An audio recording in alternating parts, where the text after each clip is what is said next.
2 Chroniques, chapitre 6. Alors Salomon dit, l'Éternel veut habiter dans l'obscurité, et moi, j'ai bâti une maison qui sera ta demeure, un lieu où tu résideras éternellement. Le roi tourna son visage et bénit toute l'assemblée d'Israël, et toute l'assemblée d'Israël était debout. Et il dit, béni soit l'Éternel, le Dieu d'Israël, qui a parlé de sa bouche à David, mon père, et qui a accompli par sa puissance ce qu'il avait déclaré en disant, depuis le jour où j'ai fait sortir mon peuple du pays d'Égypte, je n'ai point choisi de ville parmi toutes les tribus d'Israël pour qu'il y fût bâti une maison où résida mon nom, et je n'ai point choisi d'homme pour qu'il fût chef de mon peuple d'Israël, mais j'ai choisi Jérusalem pour que mon nom y résidât, et j'ai choisi David pour qu'il régnât sur mon peuple d'Israël. David, mon père, avait l'intention de bâtir une maison au nom de l'Éternel, le Dieu d'Israël. Et l'Éternel dit à David, mon père, puisque tu as eu l'intention de bâtir une maison à mon nom, tu as bien fait d'avoir eu cette intention. Seulement, ce ne sera pas toi qui bâtiras la maison, mais ce sera ton fils, sorti de tes entrailles, qui bâtira la maison à mon nom. L'Éternel a accompli la parole qu'il avait prononcée.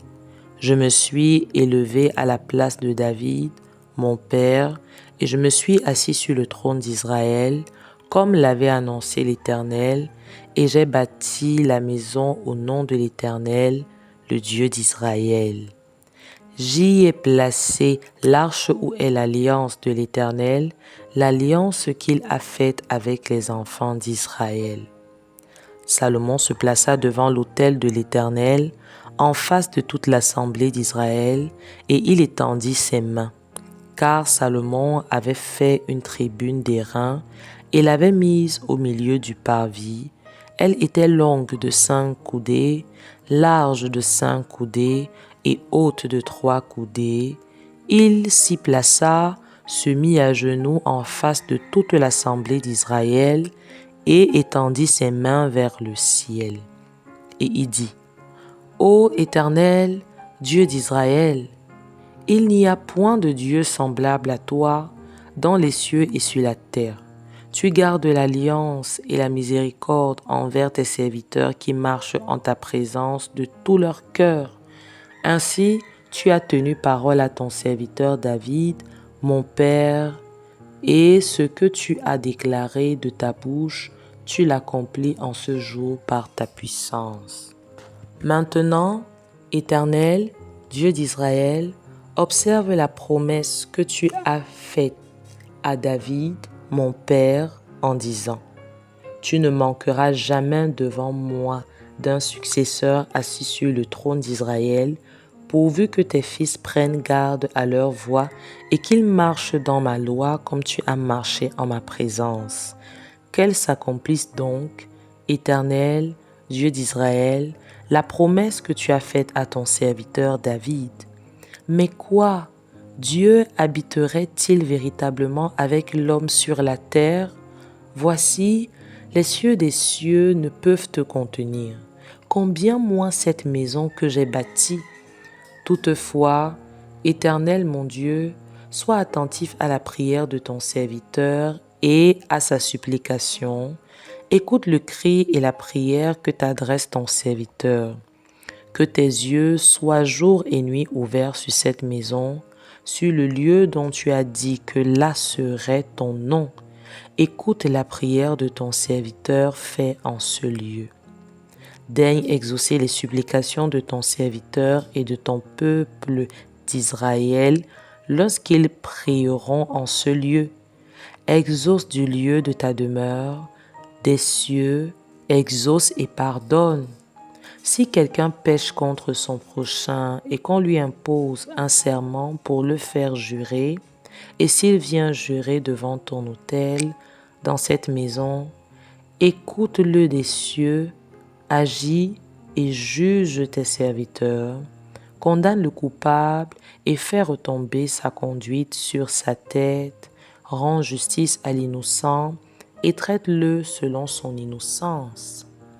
Quand ton peuple d'Israël sera battu par l'ennemi pour avoir péché contre toi, s'ils reviennent à toi et rendent gloire à ton nom, s'ils t'adressent des prières et des supplications dans cette maison, exauce-les des cieux, pardonne le péché de ton peuple d'Israël et ramène-les dans le pays que tu as donné à eux et à leurs pères. Quand le ciel sera fermé et qu'il n'y aura point de pluie à cause de leurs péchés contre toi, s'ils prient dans ce lieu et rendent gloire à ton nom, et s'ils se détournent de leurs péchés parce que tu les auras châtiés, exauce-les des cieux, pardonne le péché de tes serviteurs et de ton peuple d'Israël, à qui tu enseigneras la bonne voie dans laquelle ils doivent marcher, et fais venir la pluie sur la terre que tu as donnée pour héritage à ton peuple. Quand la famine, la peste, la rouille et la nielle, les sauterelles d'une espèce ou d'une autre seront dans le pays, quand l'ennemi assiégera ton peuple dans son pays, dans ses portes, quand il y aura des fléaux ou des maladies quelconques, si un homme, si tout ton peuple d'Israël fait entendre des prières et des supplications, et que chacun reconnaisse sa plaie et sa douleur et étende les mains vers cette maison, exauce-le des cieux, du lieu de ta demeure, et pardonne.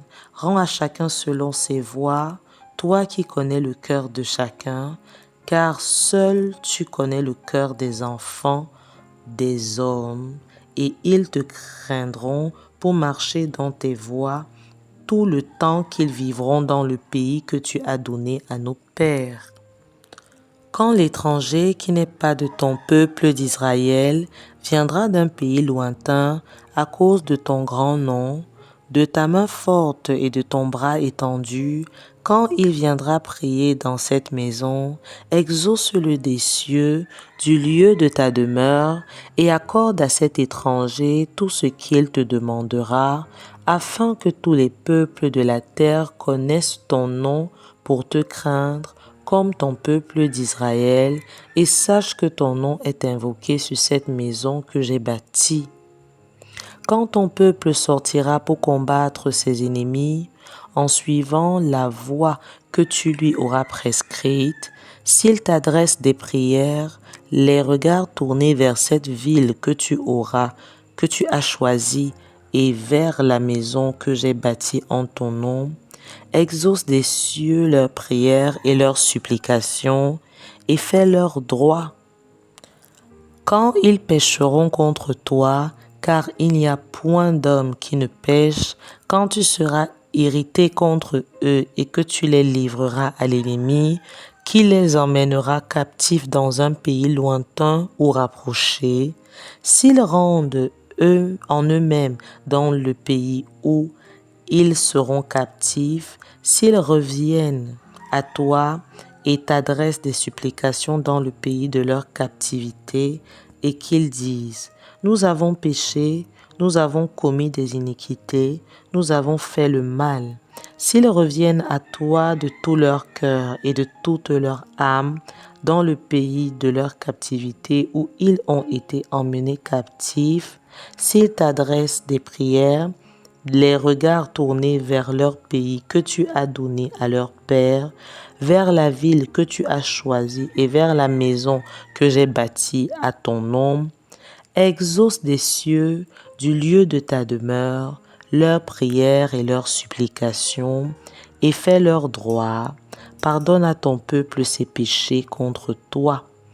Maintenant, ô mon Dieu, que tes yeux soient ouverts et que tes oreilles soient attentives à la prière faite en ce lieu.